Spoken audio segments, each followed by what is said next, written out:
한국인들은 산을 인간의 몸처럼 여겨왔다. 그들은 백두산에서 지리산까지 뻗은 산맥을 한반도의 등줄기로 보았고 그것을 백두대간이라 불렀다.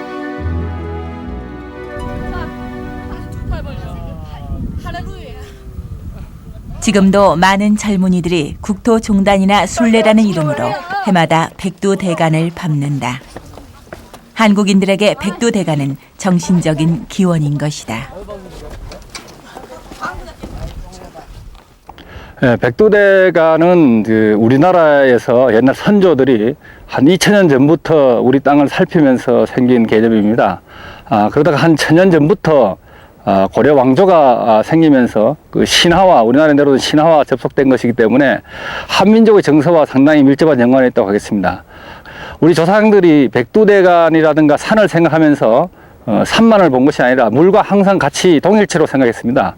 그래서 제대로 산림 능선이나 이런 것뿐만 아니라 물길까지 같이 복원을 해가지고 제대로 된 산림 생태계로 돌려줘야 될 것입니다. 65%가 산지로 이루어진 한반도. 그러나 이 울창한 숲의 반은 놀랍게도 인공 조림된 것이다. 1950년에 발발했던 한국전쟁은 한국의 아름다운 산들을 하루아침에 민둥산으로 만들어버렸다. 그와 함께 한반도는 남과 북으로 나뉘었다. 파괴되고 불탄 산에 한국인들은 나무를 심기 시작했다. 불과 30년 전의 일이었다. 그다음에 산에 우리가 나무를 많이 심었는데 저도 이제 최근에 가보니까 아주 오지. 그 당시에는 이제 도로도 없고 아주 오지거든요. 그런데 이제 사람이 가서 나무를 심었거든. 산에 나무가 많으면은 물이 없는, 우리 여름에는 물이 많지만은 봄에는 없거든요. 그때도 좀 물을 우리가 충분히 얻을 수 있고, 그러한 것이 이제 그때는 살아야 되겠다 하는 그런 의식이 오히려 제가 보기는 이 나무를 적극적으로 심게 한 그런 요인이 아닌가 하는 거예요. 온 국민이 지난 30년 동안 한국 정부가 주도하는 녹화 사업에 적극적으로 참여했다.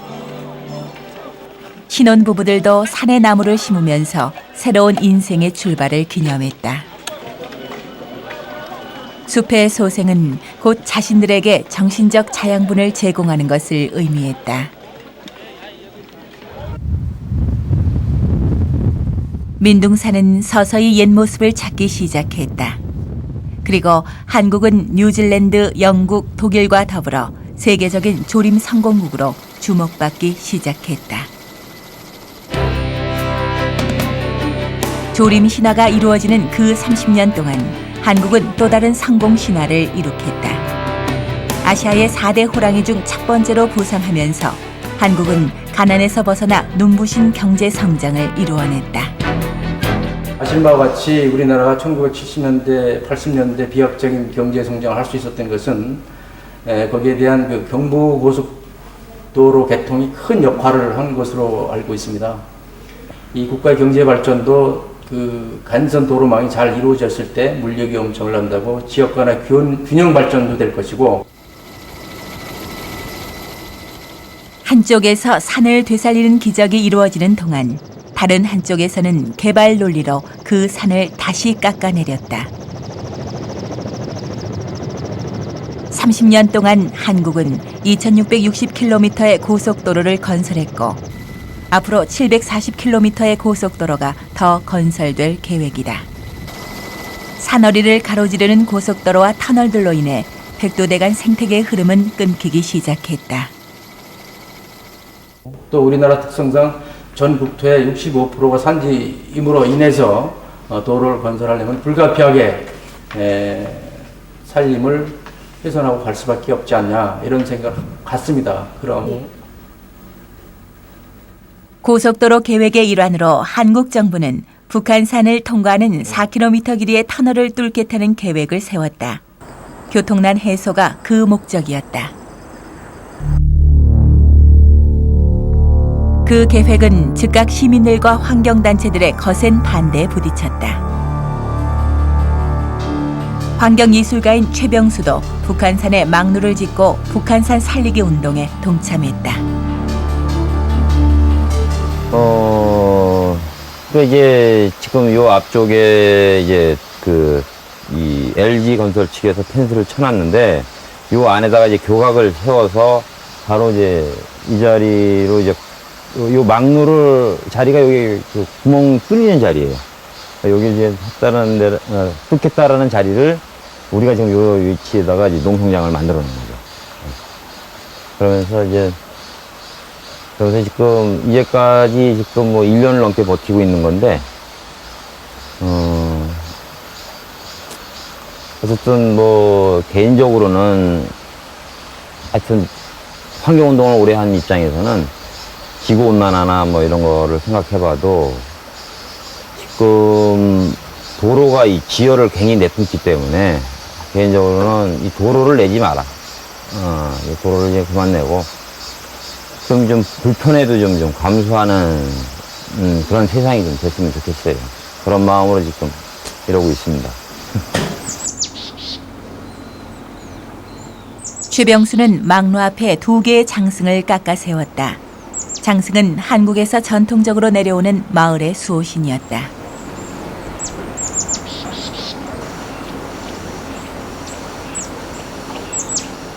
그는 또한 망로 근처에 신성한 장소임을 표시하는 솥대도 세웠다. 솥대 위에는 딱따구리처럼 한때는 북한산에 살았지만 지금은 사라진 동물들의 모습이 조각됐다. 모두 산을 지키고자 하는 염원의 표시였다. 산은 물탱크다라는 표현을 했거든요. 어른들이. 그런 거 보면은 이 겨울에 물이 이렇게 조금씩 흐르잖아요. 근데 그 지킴이가 그 물을 계속 내릴 수 있는 게 산의 그 토양이나 수맥이나 또 거기에 나무라는 거예요. 그 터널을 뚫을 때 아까 말씀드린 대로 터널 뚫는데 그 수맥이 터져버리면은 이 물들이 고갈이 된다는 거예요. 북한산 관통도로의 건설 계획은 1994년에 시작됐다. 그러나 시민들의 거센 반대에 부딪힌 정부는 관통도로 대신 다른 대안을 찾기 시작했다.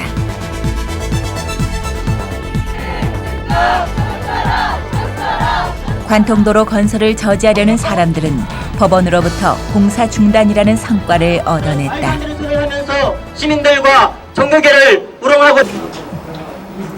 그러나 한국 정부는 다시 공개 토론회를 제안하면서 관통도로 논쟁을 재개했다. 불리하지만은 않다라고 두세 차례 필요하면 더 길 수도 있지만 공개 토론회를 하는데 양쪽에서 똑같은 인물수가 나오고 그다음에 배심원단으로 해서 일반 시민들의 표본 추출을 해서 200명을 지적이 그건 거예요. 저희 쪽에서는 어쨌든 이 대기 문제가 건강 문제에 심각하게 영향을 미칠 거기 때문에 이런 사람들이 어떤 한 발언권 하나 하고 저기 멀리 떨어져 있는 다른 지역 어떤 교통 편의만을 주장하는 사람들의 한 발언권 하나 하고 어떻게 같이 똑같은 한 표를 진짜 대비시킬 수 있는 것인가. 그리고 실제로 이제 그 방식을 도입했을 때 도입하는 그 과정 중간에 여론 조작 가능성이 굉장히 많다는 생각이 저는 들어요. 공론 조사 방식이라고 하는 것이 우리 사회에 매우 생소한 문제. 네, 미국에만 보더라도 그 아카디아 내셔널 파크의 도로 1개 노선 외에 7개소가 있고, 카나다도 쿠트니 내셔널 파크에 3개 노선이 지나가고 있고, 그 외에 6개 노선이 있고, 알프스에도 철도가 개설돼 있고, 일본에도 북큐스인가 해서 그 외에 4개 노선이 있는 걸로 지금 파악하고 있습니다. 국립공원 외국에도 이제 국립공원에 고속도로가 난 예들이 있어요. 분명히 뭐 캐나다의 밴프공원이라든가 이런 데가 있는데 거기는 우리처럼 8차선 고속도로가 나는 것도 아니고 그 다음에 국립공원의 규모를 따지고 봤을 때도 우리는 그 규모에 뭐 한 10분의 1도 안 된다고요. 근데 그렇게 작은 산에 8차선 고속도로 거기다 하루에 14만 대의 차량이 지나가는 그런 도로를 만든다는 게 어불성설이라고 생각하는데 북한산은 2천만의 수도권 인구에겐 매우 중요한 산이다. 자연공원이 드문 서울에서 북한산은 가장 큰 공원의 역할을 하고 있다. 주말이면 시민들은 줄지어 북한산에 오른다. 산은 그들의 삶에 활력을 부여한다. In England, we don't have these kind of mountains near capitals, so there's no mountains around London. So I think people who live in Seoul are very lucky because they can get to the mountains very quickly, and it's very beautiful.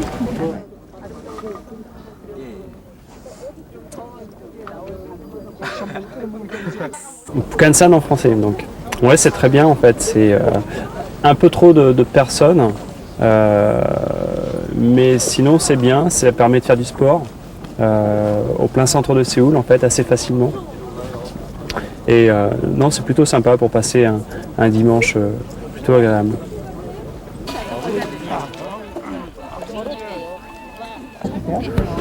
산 다니는 사람들은 아마 산 다니는 사람도 그렇고 뭐 본인이 자연을 좋아하는 사람들은 아마 그리 찬성하는 사람 많지 않을 거예요.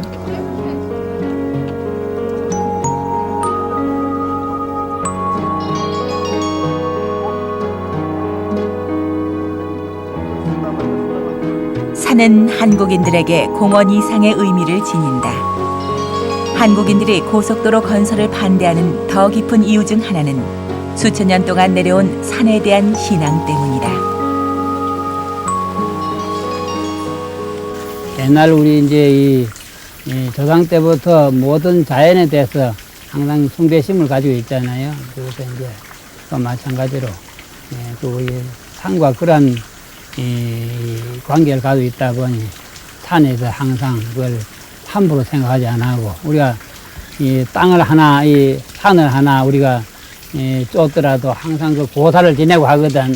어째 보면 그걸 이제 고사 지내는 것이 미신이다 이렇게 생각하고 그걸 뭐 우리가 가볍게 생각하겠지만 그렇지 않고 한번 되돌려 생각하면 이 산에 대해서 많이 경외심을 가지고 항상 이 뭐 땅을 하나 파는 것도 함부로 하지 않고 마치 이제 이 조심스러운 생각을 가지고 한다는 게 증거거든 그게.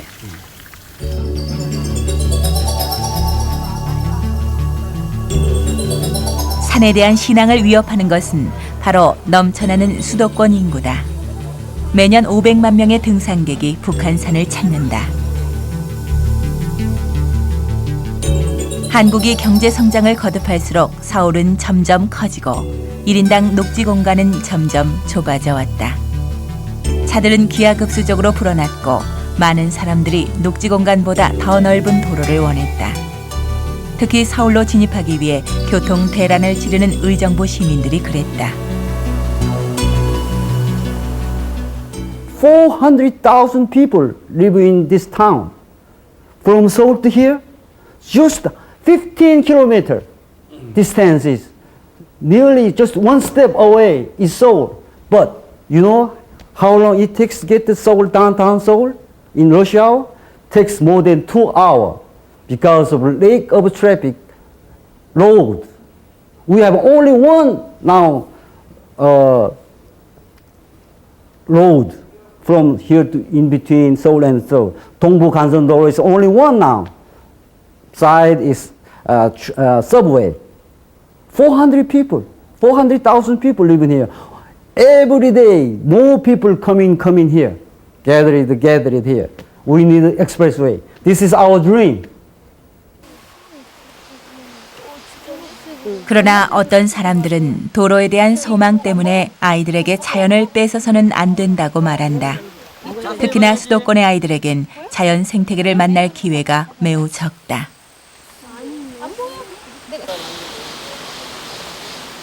그리고 북한산에는 1200여 종의 생물종이 서식하고 있다. 산에 터널이 뚫린다면 생물종은 급격히 줄어들 것이다.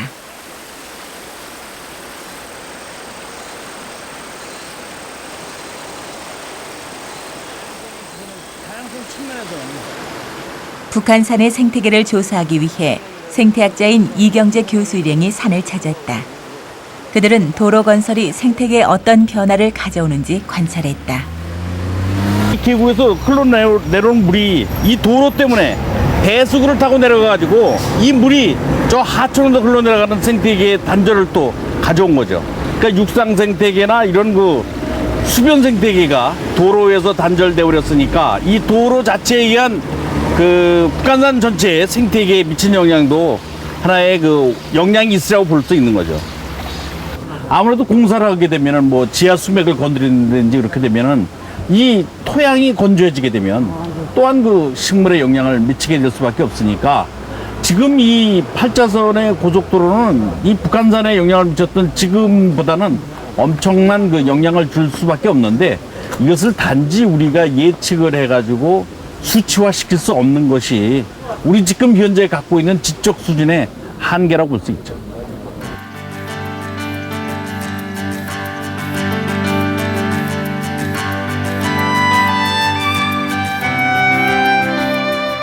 고속도로 건설이 생태계에 미치는 영향을 우려하는 사람들은 과거 지리산 도로 건설의 예를 지적한다. 국립공원 1호인 지리산에도 지난 1989년 도로가 건설돼 등산객 과중이라는 커다란 문제를 야기했다. 도로는 해발 1507m의 노고단의 바로 아래까지 연결됐다. 도로로 인해 정상까지 등반이 쉬워졌고 등산객 수는 예전에 비해 10배로 급증했다. 급기야 한국 정부는 노고단 정상의 등반을 제한하기에 이르렀다. 현재 하루에 4번, 한 번에 40명의 사람들에게만 정상이 개방되고 있다.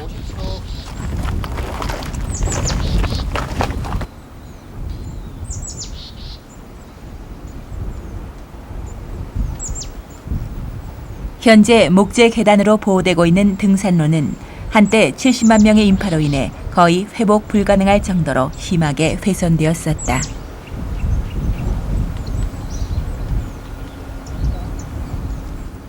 문제를 해결하기 위해 먼저 지리산 자연휴식연제가 실시됐다. 그리고 잃어버린 풀과 나무를 다시 심는 끈질긴 복원 작업 끝에 지리산의 생태계가 다시 돌아오기 시작했다. 산림청은 이 성공적인 복원 작업을 다른 산들로 확장시키려 하고 있다.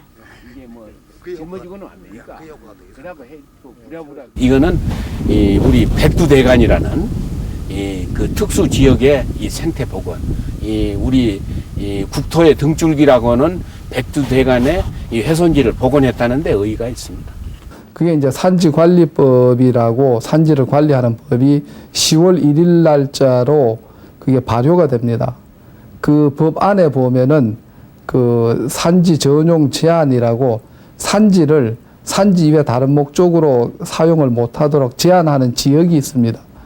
그 지역을 저희가 백두대간 줄기 범위 그 줄기를 이제 쭉 일정한 범위를 정해 가지고 그것을 지정을 하려고 그럽니다. 그러면은 아주 예를 들면 군사 목적이라든가 특별한 목적 이외에는 백두대간을 훼손을 못하게 되는 겁니다. 그 큰 줄기 부근에 있어서는.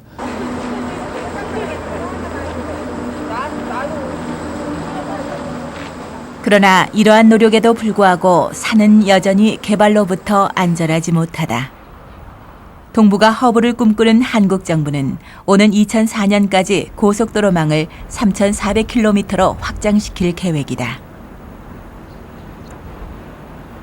그러므로 하루속히 이 고속도로가 완료되어야만 우리나라 수도권 종합 수송체가 확립되고 경기 북부 지역의 경제 발전을 촉진시킬 것이며 또 고속도로 건설 목적에 맞는 그러한 고속도로로서 기능을 발휘할 수 있을 것입니다.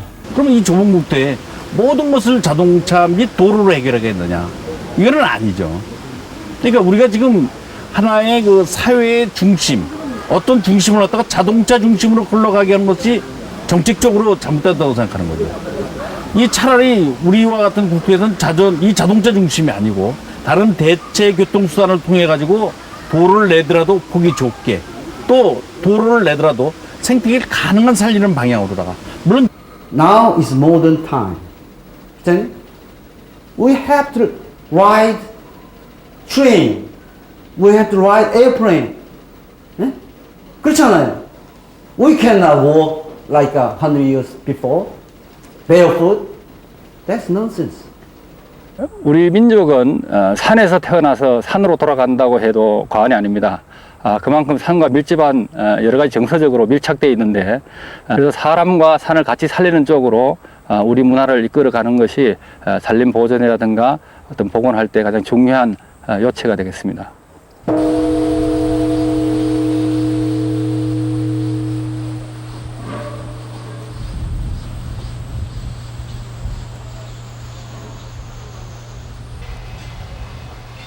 오래전부터 한국인들은 산을 말할 때 산 위에 올라선다고 말하지 않았다.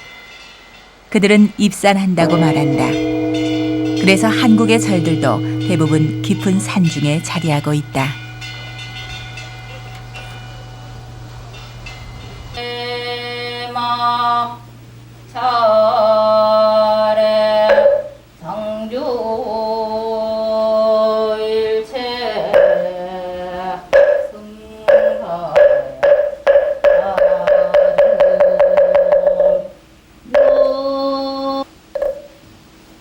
산속에서 수행자들은 우주의 기운을 온몸으로 받아들이고 마음을 정화시킨다.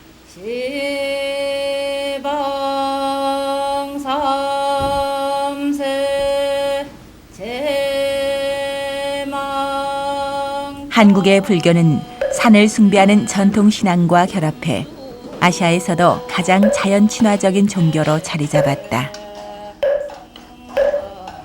산이 곧 몸이라는 사상은 바로 공양이라 불리는 스님들의 독특한 식사 방식에도 잘 드러난다.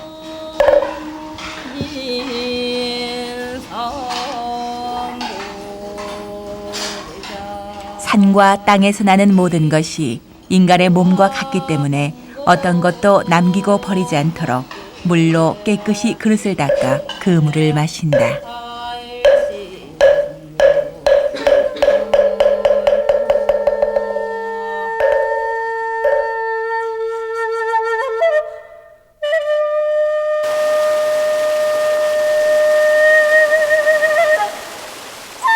회룡사에선 수많은 생명들과 더불어 주지 스님인 성현 스님과 누렁이가 그들의 보금자리를 지키고 있다.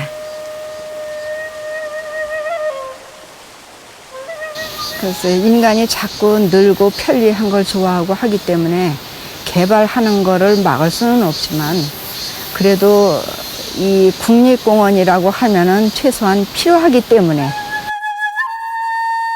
인간에게 필요한 최소한의 것은 지켜져야 한다고 성현 스님은 말한다.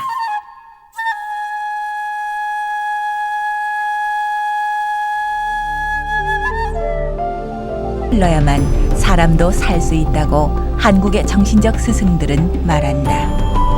후손들은 그들 선조들의 지혜로운 말에 귀를 기울여야 할 것이다. 이 프로그램은 녹색자금 지원으로 제작된 것입니다.